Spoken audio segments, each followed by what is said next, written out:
Et pour parler donc de la situation économique actuelle en Égypte, nous avons en ligne Dr Maï Al-Botran, analyste économique. Bonsoir. Bonsoir, madame.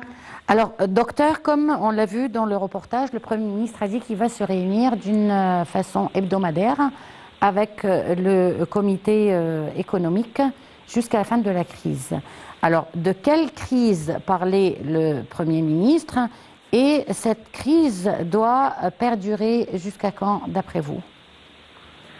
Alors, on a plusieurs situations mondiales et internationales dans l'année 2022 qu'on vit maintenant. Ça a commencé par ce qui se passe dans la Russie et l'Ukraine.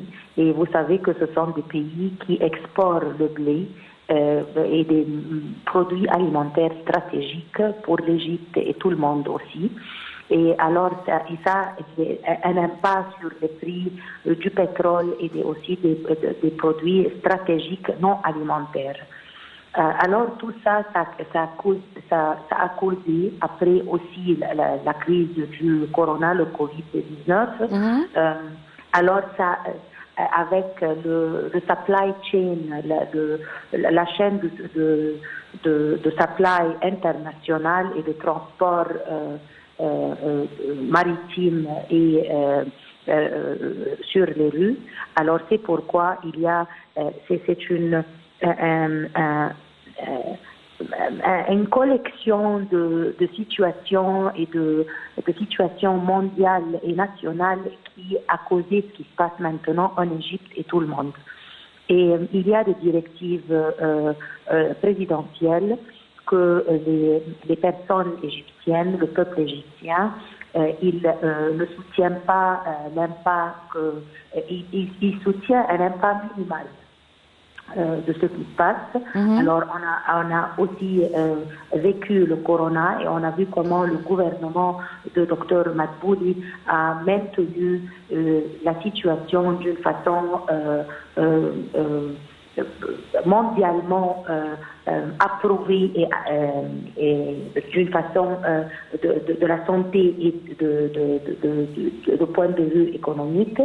Et c'est pourquoi ils ont décidé un des plus grands paquets de mesures de protection sociale et économique pour toute l'Égypte.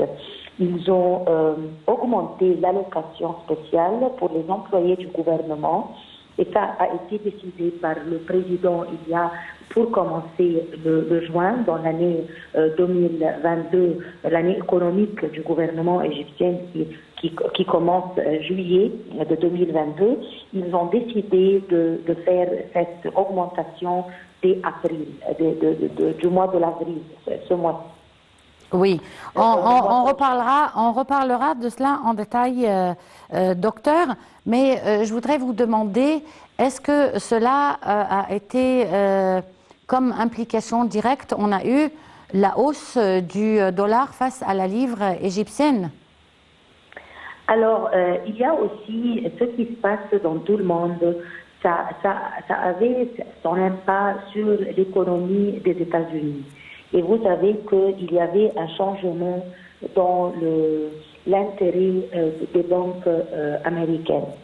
Et ça a impacté le prix du dollar d'une façon internationale, particulièrement dans des pays où on utilise le dollar pour l'achat international et des produits alimentaires stratégiques, de pétrole, et aussi pour des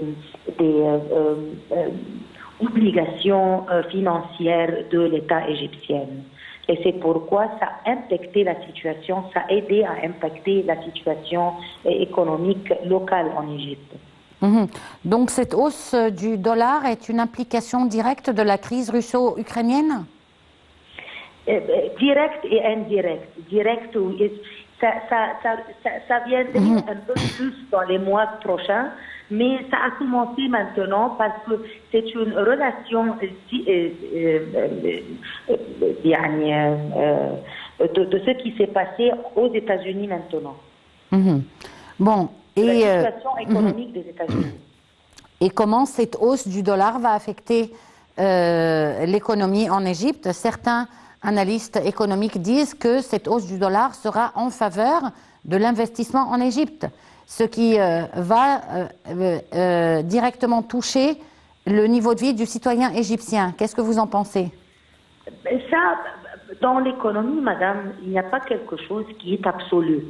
Il y a des positives et il y a des négatives. Alors ça, c'est une façon positive. Mais c'est bien sûr que l'Égypte a des obligations d'achat stratégiques pour l'Égypte dans les mois prochains. Mais grâce à le gouvernement, nous avons un réservoir stratégique des matières alimentaires pour les 6 mois qui viennent. Et puis aussi, on a particulièrement pour le blé, ils ont aidé l'élèvement ou l'encouragement de cultivation de blé. Alors, ça serait un impact, on aurait un impact dans 7-8 mois, mais ça serait un impact abaissé, si vous voulez. Pas vraiment. Si on donne des notes de 1 à 10, c'est pas 10 maintenant, ça serait un impact de 5 ou de 4 ou de 3%. Alors, ça serait beaucoup moins. Mais alors, il y a un impact, on ne peut pas dire absolument il n'y aurait pas un impact négatif, mais ça serait un impact coussiné, si vous voulez, par les mesures du gouvernement, par la stratégie moyen et long du gouvernement, de point de vue alimentaire, de point de vue stratégique, économique, et de ce qui aussi est les décisions du Banque centrale égyptien. Aussi, ça a aidé beaucoup à, une autre fois, coussiner l'impact financier de ce qui se passe localement et internationalement aussi. Alors, l'Égypte est un des pays du monde, on ne peut pas être séparé, mais de point d'autre, on a un gouvernement qui a des points de vue qui voit ce qui se passe stratégiquement, géopolitiquement et économiquement, et ils font leur acte avant qu'il se passe d'une façon de moyen et de long impact. Il y a toujours des prévisions. Donc, docteur Maï Al-Botron, je vous remercie beaucoup pour cette intervention et on poursuit avec nos reportages. Sur ordre du président de la République, le président Abdel Fattah al-Sisi, le gouvernement a annoncé hier avoir adopté un paquet de mesures financières et de protection sociale de l'ordre de 130 milliards de livres égyptiennes afin de faire face et d'alléger les répercussions des défis économiques mondiaux sur les citoyens. Un reportage.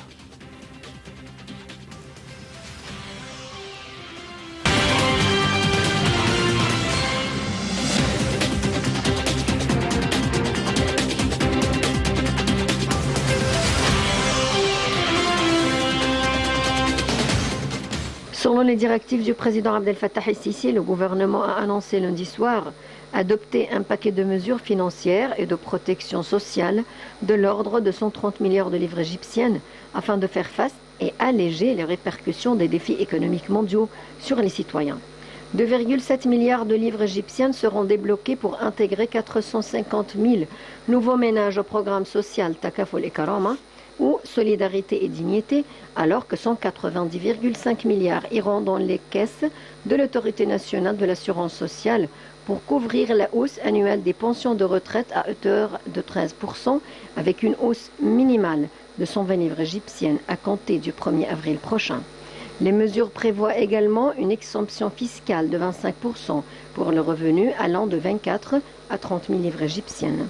La hausse annuelle de 8% destinée à une certaine catégorie de fonctionnaires sera effective à partir du mois d'avril avec une augmentation minimum de 120 livres égyptiennes et non plafonnée, alors qu'une autre catégorie verra son revenu croître de 15% du salaire de base avec une hausse minimale de 100 livres égyptiennes et non plafonnée également.